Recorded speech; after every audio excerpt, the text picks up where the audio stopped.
अरशद नदीम साहब ने इसी मिट्टी में यहाँ पर प्रैक्टिस की, टूटे शूज़ों से प्रैक्टिस की और आज जब वो स्टार बन गए हैं तो मुख्तलिफ जगहों से जनाब उन्हें पैसों की ताजपोशी की ऑफर हो रही है। मैंने अरशद को 8 साल मेहनत करवाई है। एक जी पंजाबी का एक शेर है, खाली दिल नहीं जान भी मंगदा ते इश्क दी गली दे विचों कोई लंघदा। ये जुनून है। पूरा सेशन करें ट्रेनिंग का नोट, जिसमें स्ट्रेंथ चलती है, जिसमें स्पीड बॉल चलते हैं, स्पीड वर्क चलता है, एंड्योरेंस चलती है, इनकी टेक्निक चलती है, जनरल फिटनेस चलती है। ये सारी चीज़ें मिला के हमने वो एक थ्रो निकालनी होती है जो अरशद ने वहाँ पे निकाली है। देखें जी, एक तो कौम की दवाएं साथ थी, पूरी कौम की दवाएं उसके साथ थी। दूसरी उसकी अपनी नीयत थी, वो अपने मुल्क के लिए कुछ करना चाह रहा था। ये उसकी अपनी नीयत थी और उसने वो साबित किया, आपके सामने हुआ है। और अभी भी उसमें 95 प्लस की के मैंने एक चीज़ बोली है कि अपने इवेंट पे फोकस करना है, आपने अपनी परफॉर्मेंस पे फोकस करना है। फोकस किया है कि इसने थ्रो की हुई थी 90.18। मैंने कहा तूने उसको अचीव करना है, तेरा कंपटीशन इसके साथ है, तेरा कंपटीशन प्लेयर्स के साथ नहीं है। तो उसने वो किया, तो वो अदब वाला बच्चा है। ठीक हो, वो कभी अपने उस्ताद के सामने नहीं बोला, मैंने उसको डांटा भी है, हज़ारों बार डांटा। जी अस्सलाम वालेकुम नाज़रीन, मैं हूं आपका मेज़बान इर्तज़ा भट्ट। नाज़रीन, अरशद नदीम साहब ने पाकिस्तानियों के चेहरों पर वो खुशी बिखेरी है कि यकीन माने रात भर नींद नहीं आई हमें। और अरशद नदीम साहब किसी तारुफ के मुहताज नहीं। 118 साल बाद उन्हें ओलंपिक का वो रिकॉर्ड तोड़ा है जो आज तक कोई नहीं तोड़ पाया। और तकरीबन 36 साल बाद पाकिस्तान के अंदर गोल्ड मेडल लेके आए हैं। वो हमारे साथ उनके कोच मौजूद हैं, पूछेंगे जनाब। अरशद नदीम साहब ने इसी मिट्टी में यहाँ पर प्रैक्टिस की, टूटे शूज़ों से प्रैक्टिस की और आज जब वो स्टार बन गए हैं तो मुख्तलिफ जगहों से जनाब उन्हें पैसों की ताजपोशी की ऑफर हो रही है। उनकी स्ट्रगल की कहानी हम पूछते हैं इनसे कि क्या इन्हें इनके कोच को यकीन था कि अरशद नदीम साहब पाकिस्तान को इतने खूबसूरत मेडल से नवाजेंगे। अस्सलाम वालेकुम सर। वालेकुम सलाम जी। बुहारी साहब कैसे हैं आप सर? बहुत शुक्रिया, थैंक यू वेरी मच। अल्हम्दुलिल्लाह, बहुत मुबारक हो आप लोगों को, सबको मुबारक। बुहारी साहब, आपके चेहरे से लग रहा है कि आपका स्टूडेंट नहीं, आपका बेटा जीता है। जिस तरह आप हर किसी से खुशी से मिल रहे हैं, मुबारकबाद दे रहे हैं, थोड़ा बताएं कि अरशद साहब की स्ट्रगल कितनी है इस मेडल के पीछे। मेरे रोंगटे खड़े हो गए हैं। जी नाज़रीन, बुहारी साहब को देखें, आपके वो थोड़ा सेंटिमेंट हो गए हैं। बुहारी साहब, अरशद भाई की इससे हमने तो बस एक देखा कि मेडल जीत के वो आ गए हैं, लेकिन इस मेडल के पीछे उनकी कितनी मेहनत है, कितनी स्ट्रगल है, कितने घंटों की मेहनत है और कौन सी उन्होंने हर्डल्स और रुकावट उन्होंने फेस की हैं। जी अल्हम्दुलिल्लाह, शुक्रिया और सबको मुबारक हो, बहुत बहुत मुबारक हो। मैंने अरशद को 8 साल मेहनत करवाई है। टोक्यो ओलंपिक्स के लिए हमने क्वालिफाई किया। जब ये मेरे पास आया था तो ज़ाहिर है बच्चा था ये, तो ये 54-55 पे था। तो हमने इसके ऊपर काम किया, मेरी फेडरेशन ने साथ दिया, वापडा ने साथ दिया, इस पे पाकिस्तान स्पोर्ट्स बोर्ड ने साथ दिया, पंजाब स्पोर्ट्स बोर्ड ने साथ दिया। इन इदारों ने वाकई हमारा साथ दिया। तो आज ये सारा कुछ मिल के हुआ है। कल आपने देखा होगा कि पूरा पाकिस्तान एक पेज पे खड़ा था, इसने पूरा पाकिस्तान इकट्ठा किया है और अल्लाह ने इज्जत दी। बुहारी साहब, कितने घंटे अरशद भाई प्रैक्टिस करते थे और जब आपके पास आए थे, बच्चे थे, क्या कभी आपको तब लगा इनको देख के कि यार ये बच्चा आने वाले वक्त में पाकिस्तान को गोल्ड मेडल से नवाजेगा? उनका जज्बा देख के, उनकी वो लगन देख के अपनी गेम के साथ। देखें, जब ये मेरे पास ट्रायलों पे आया है तो ये ह्यूज था। ऐसे का जेवलिन थ्रोअर मैंने कम देखे थे। मैं ख़ुद भी चैम्पियन रहा हूँ, कई जेवलिन थ्रोअर आए, कई चले गए। हमने जब 55 से स्टार्ट लिया है तो हमने 1.5 माह के अंदर अंदर 66 कर ली। तो आप अंदाज़ा कर लें, ऐसे नहीं होता ये इसने बड़ी जल्दी पिक किया। और अगले 2-3 माह के अंदर अंदर हमने 2-3 माह के अंदर अंदर हमने 70 मीटर थ्रो कर ली थी। इंटर यूनिट जीते, हम नेशनल चैम्पियन हुए।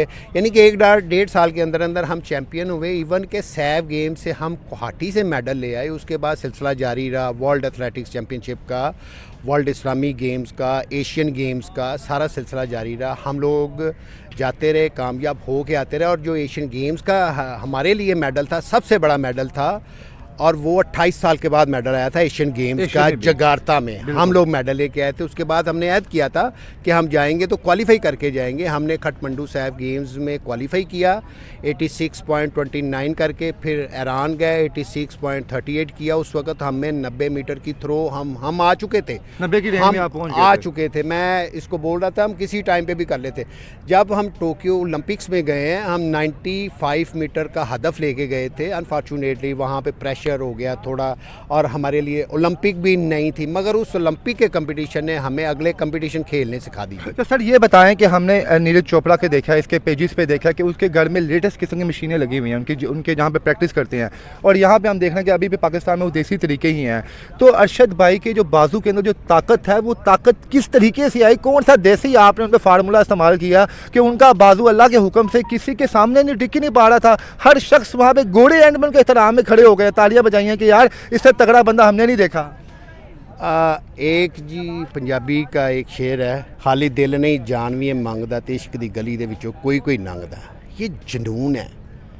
इनसे पूछें, आप अभी तो आए हैं, ये सिर्फ जेवलन कर रहे हैं। इनका एक पूरा सेशन करें ट्रेनिंग का नोट, जिसमें स्ट्रेंथ चलती है, जिसमें स्पीड बॉल चलते हैं, स्पीड वर्क चलता है, एंड्योरेंस चलती है, इनकी टेक्निक चलती है, जनरल फिटनेस चलती है।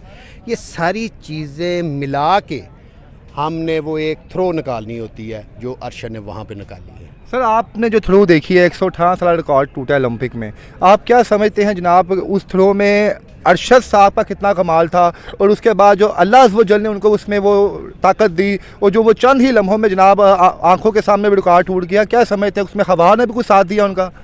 देखें जी, एक तो कौम की दवाएं साथ थी, पूरी कौम की दवाएं उसके साथ थी। दूसरी उसकी अपनी नीयत थी, वो अपने मुल्क के लिए कुछ करना चाह रहा था, ये उसकी अपनी नीयत थी, और उसने वो साबित किया, आपके सामने हुआ है। और अभी भी उसमें 95 प्लस की थ्रो है। जब गए यहाँ से वो ओलंपिक्स में मुकाबले में शिरकत किया, तो क्या आखिरी दफ़ा क्या मुलाकात आपसे हुई, क्या बातचीत हुई, क्या पुरअज़म थे वो कि जीत के आएंगे? मेरी उससे एक दिन पहले बात हुई है, बल्कि जिस दिन रात को, कल रात को इस टाइम पे मेरी उससे बात हुई थी। मैंने उसको एक चीज़ बोली थी कि तूने फोकस करना है अपने इवेंट पे, तेरे में अभी 40 से 45% थ्रो बाकी है। चूँकि मैंने वो थ्रो उसकी जो देखी थी क्वालिफिकेशन वाली, वो पूरी थ्रो नहीं हुई थी, 45% उसमें थ्रो बाकी थी। मैंने कहा इस पे फोकस कर, तूने प्लेयर्स की तरफ फोकस नहीं करना।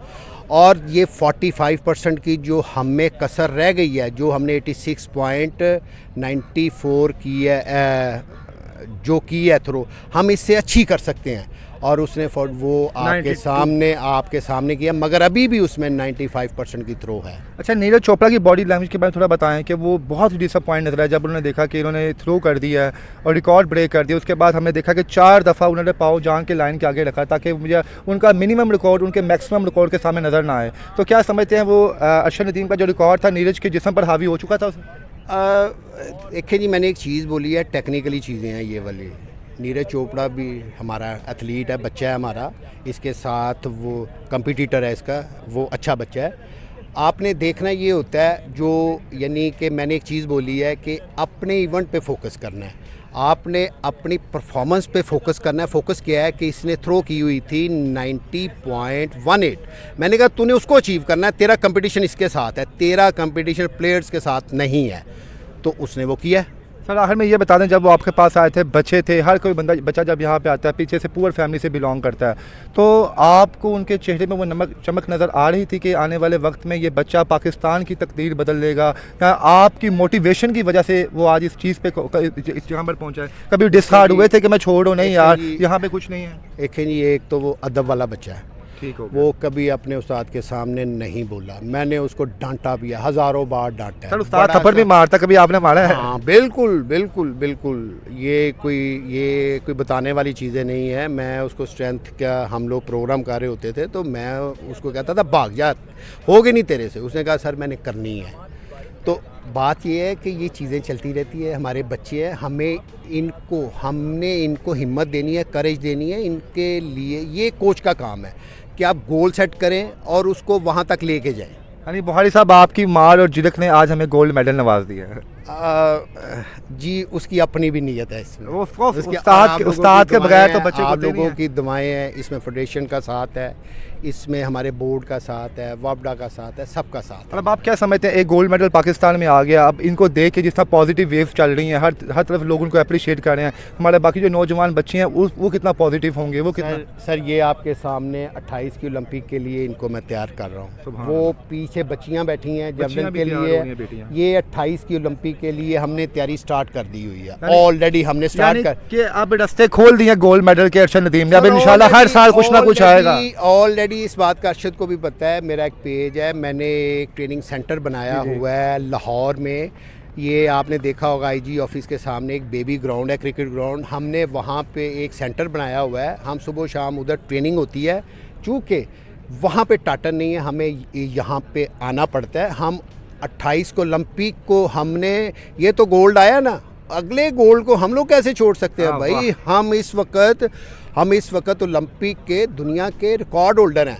हम इसमें अब इसको किसी और यस हमारा झंडा लहराएगा। एक सवाल जो हर शख्स आपके बारे में कह रहा है कि आप यहाँ बच्चों को अपने बच्चों की तरह ट्रीट करते, कभी कभी अपनी जेब से फल फूल भी ला देते, खा यार तू ऐसे फैलाड़ आपने ये तो छोटी छोटी सी चीज़ें हैं। अगर हमें अल्लाह पाक रिज़्क देता है तो इन्हीं बच्चों के लिए ही देता है।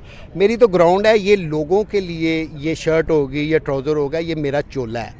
और ये ग्राउंड मेरी मंदिर मस्जिद है, ये मेरी मस्जिद है और मेरा काम मेरा इबादत है। मैं इसको इबादत की तरह। अरशद नदीम साहब के नाम, अपने बच्चे के नाम क्या पैगाम है सर? अरशद जीते रहो, दिल खुश कर देता है यार। Most thank you sir. Thank you.